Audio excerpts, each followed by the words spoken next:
As I said, today is Ed's memorial, and I've been playing a variety of music to go with the slideshow that I've put together of his life and people that were important to him in his life.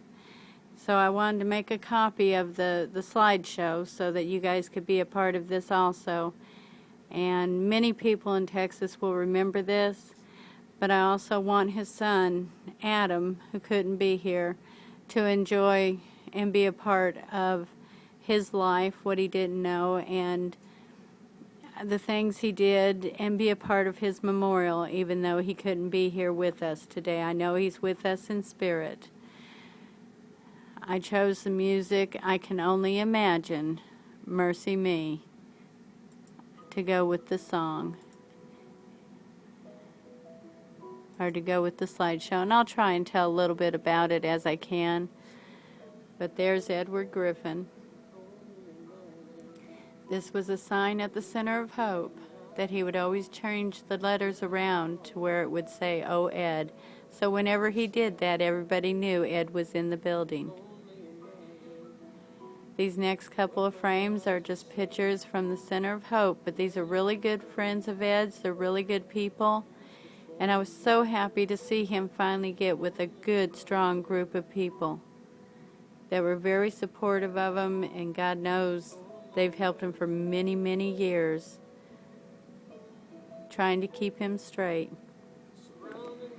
This is one of his friends that we stayed with when we were in Texas.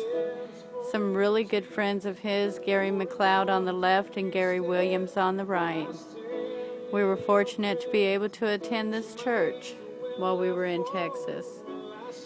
And these were buildings around the church, but I was so grateful that we was able to go to church one day before we left.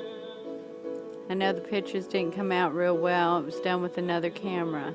That's Tom Dean and Gary McLeod and another friend of his. That's Jerry Buchanan, Paula Dean, Debbie. These are all friends. We did a goodbye party for Ed before I brought him. And these were all friends of his and their children that came to say goodbye in Texas before I brought him to North Carolina for his final days. And that was his wish. There's Ed that was sitting at the head of the table.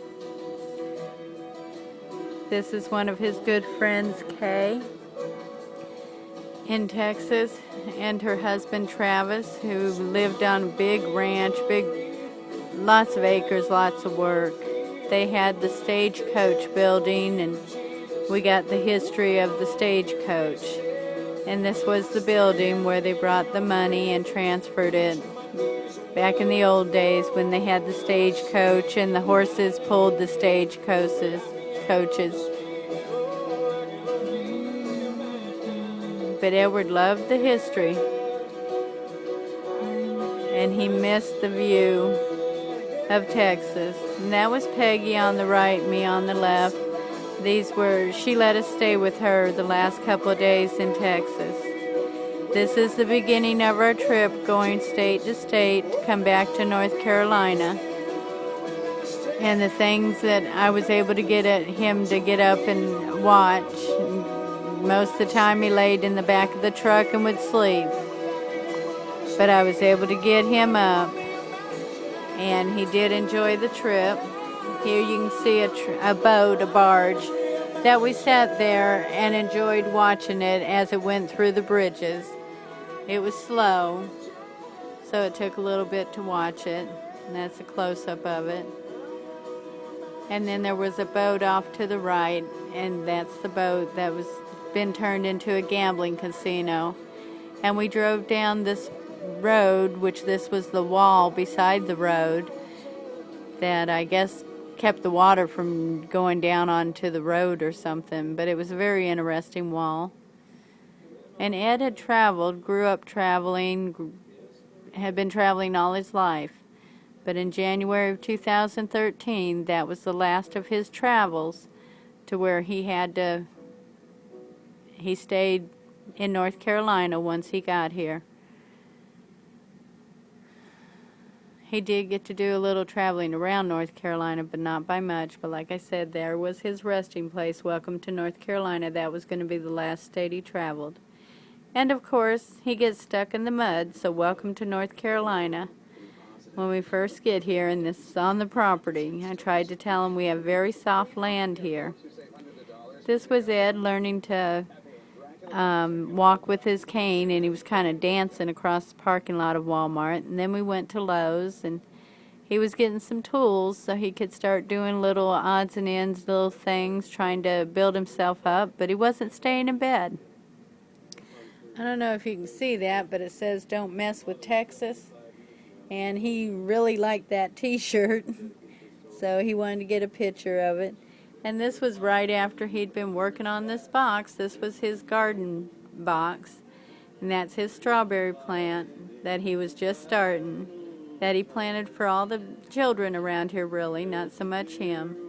But he took pride in it, and he loved it.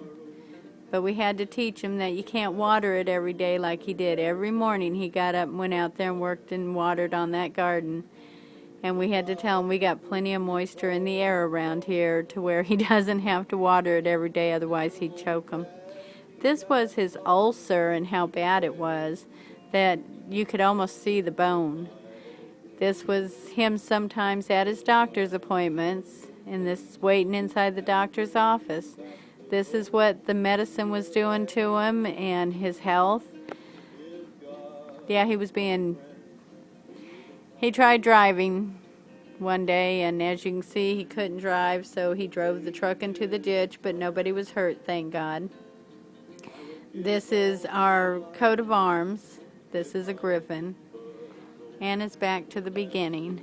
But that's Ed's life, and may he rest in peace now. He's peaceful, not suffering,